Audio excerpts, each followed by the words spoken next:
Okay, welcome to Lecture 25, Part 1. This is the beginning of Chapter 6, Section 4, Electronic Structure of Atoms. That is a terrible A. Okay, now the thing is, in a sense, it's really simple, okay? You pour electrons into the atom, they go in at the bottom and fill their way up to the top, just like anything else. The problem is, it's fairly complex as to where the bottom is, what's on the bottom. Okay? So what we're doing is we're putting things in the various energy levels. So you have energy level 1, energy level 2, energy level 3, and so on. So energy level 1 has a single sublevel, L equals 0, or S, and there's only one single s orbital, so 1s. Next up, you have energy level 2, which has L equals 0, or 2s, and then you have L equals 1, for the 2p orbitals. And this is not an accident. This is where things get complicated, because there is a difference in energy between the 2s and the 2p orbitals. The higher sublevel is also higher in energy than the lower sublevel. And the problem is that as you go higher and higher in energy level, the energy levels get closer and closer together. Okay? If you remember the I can actually show you, and you can see, hopefully quite clearly here, that as you go higher in energy, the energy levels start getting closer together. Okay, see. Over here at the Lyman spectrum starts at Lyman alpha, and you get higher energy as you go to the left. And it is closer together. Here we have the Balmer series. Balmer alpha is where it starts, over toward the red color. But then you go to the left, and you see the energy levels start getting closer and closer together. Okay.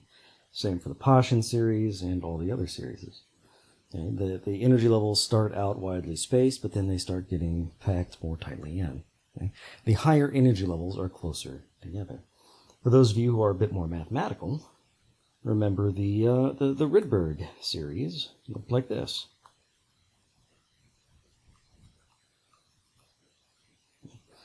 Okay, the wavelength goes as 1 over n squared.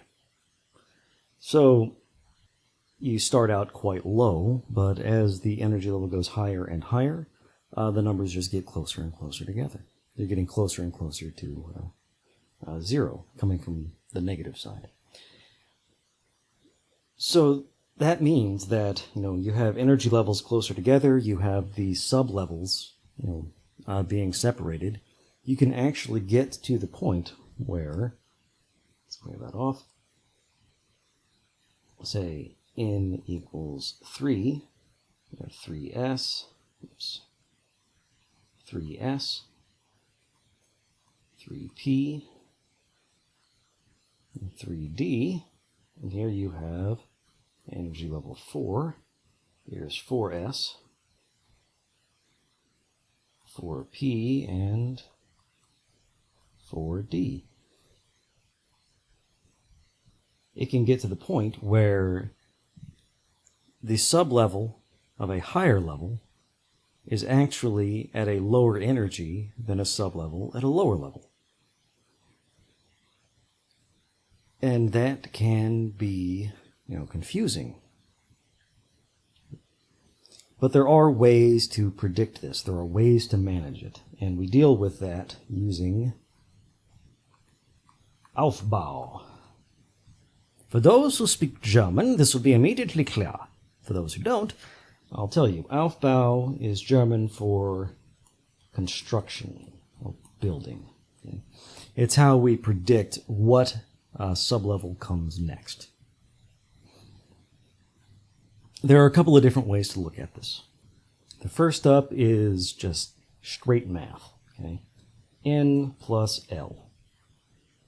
And you always fill from the lowest values of N plus L. Okay? So you start from energy level 1, N equals 1, plus L equals 0, Aufbau equals 1. Then you have 2 plus 0, N, so this is N, this is L, equals 2, 2 plus 1 equals 3, 3 plus 0 equals 3, 3 plus 1 equals 4, 3 plus 2 equals 5, 4 plus 0 equals 4, 4 plus 1 equals 5, and so on. So it's easy to see that you start here in the 1s, then you go to 2s, then you have the difficulty. The 2p and the 3s have the same Aufbau number. So what do? Go with the lower n. Okay, the lower energy level gets filled first if they have the same Aufbau number. Okay? So 2 is lower than 3. Okay?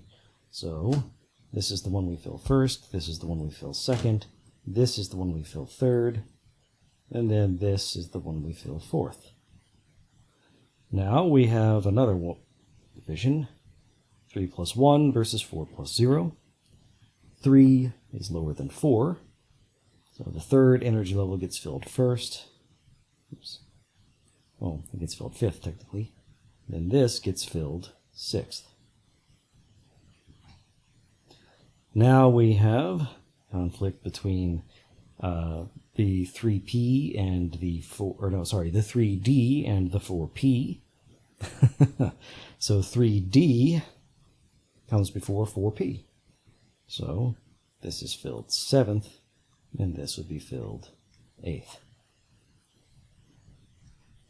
Now this mathematical approach, might not work for most of you, but it has the advantage of always working, and it informs why we do everything else. Okay?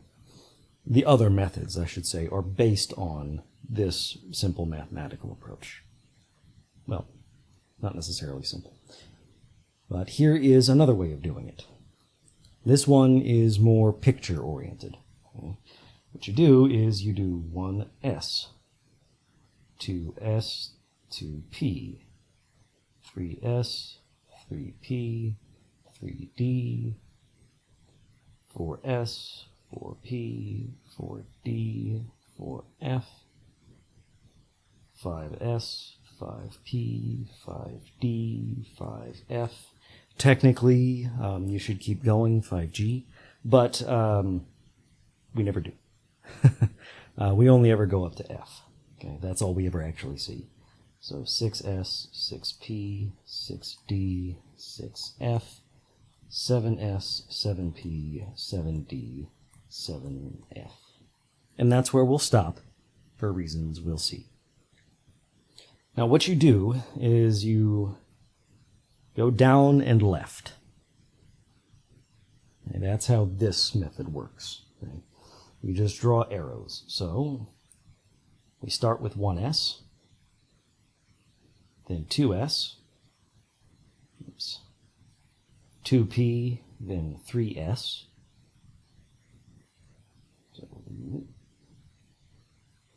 then 3p, then 4s,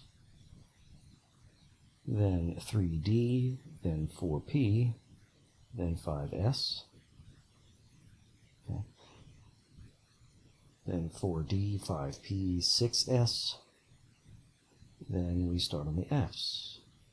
Okay. 4f, 5d, 6p, 7s.